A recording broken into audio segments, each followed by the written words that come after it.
Hi, and welcome to this short session adapted from the Smart Classroom Behavior series covering the ABCs of behavior. For this ABCs of behavior session, we will cover the following. We will identify the three elements of the ABC analysis, describe each element, and hear examples of each element in action. Let's look at the cartoon. The cartoon shows a common experience that happens at home and in the classroom. We have a behavior that occurred, and now we have to figure out what happened and what to do about it. This is where an ABC analysis can help. An ABC analysis can help us because an ABC analysis looks at what happens before, during, and after a target behavior occurs. An ABC analysis has three elements: A for antecedent, B for behavior, and C for consequence. Those are the ABCs of behavior. The A in the ABC stands for antecedent. This refers to what is happening before the behavior occurs. It involves three elements. The first element is the setting. Where is the behavior taking place? Is the behavior occurring in the classroom, out on the playground, or in the cafeteria? Within the classroom, you can even look at areas such as your home center, science area, or reading area, because those are also individual settings within the classroom. Often, behavior is caused by something in the environment. If we can find out that setting within the day and change it, we may be able to remove the behavior. The second element is events. When is this behavior happening? During what time of the day is the behavior occurring? Is it occurring during morning announcements, during group time, work time, during center time, during a meal or a snack?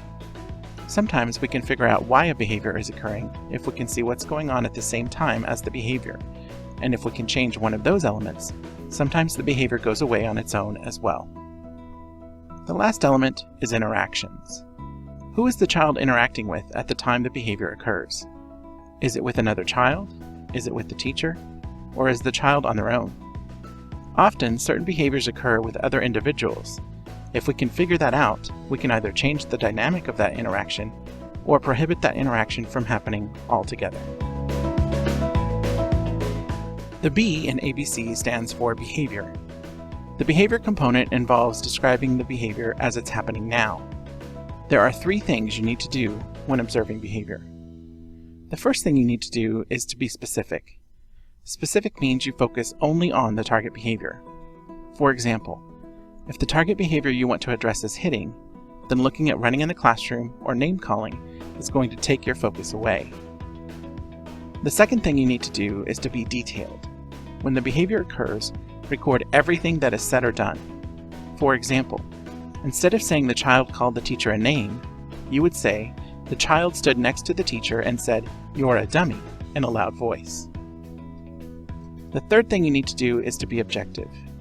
Objective means you record facts and not your opinion or your interpretations of the behavior. For example, instead of saying he kicked the child viciously, you would say he kicked the child hard in the leg. Having specific, detailed, and objective observations will give the teacher good information to use when coming up with behavior strategies. The C in ABC stands for consequence. Consequences are what happens after a behavior occurs. When we hear the word consequence, we automatically think of the word punishment. However, in an ABC analysis, the consequence is actually a response by the person or environment to the behavior. The person's response could be a punishment, but it doesn't always work out that way. So we need to look for three different responses. The first response is by the teacher or the adult in the situation, if there is one. How does the teacher address the behavior? In what way did the teacher respond? Did the teacher give a punishment? Did the teacher redirect the behavior, ignore the behavior, or not notice the behavior and do nothing? The second response for us to consider is that of another child or children. What does each child do? For example, with name calling, how does the child who was called a name respond? Another example, let's think back to the example situation when the teacher was called a dummy in a loud voice. When that happened, how did the other students in the room respond? If they laughed, it could cause the child who spoke to the teacher to think that they need to repeat that type of behavior again to get a laugh from their peers. So if they want their peers to laugh in the future, they may be likely to call the teacher a dummy again. The last response we need to consider is the environment. While a response from the environment is rare, it can happen. An example would be a child bouncing a ball against the wall. If the ball bounces back and hits the child in the face, that's the environment responding. It's important to look at how each of these individuals responds to the behavior, because it can give us clues as to how to address the behavior in the future, or even maybe that we are missing a behavior because we don't see it. We hope this video has given you ideas of what to look for in the rare event you do need to document a crisis situation or behavior. We want to thank you for your attention today and for your dedication to our neediest students in Northside. We look forward to continuing our work with you in the years to come.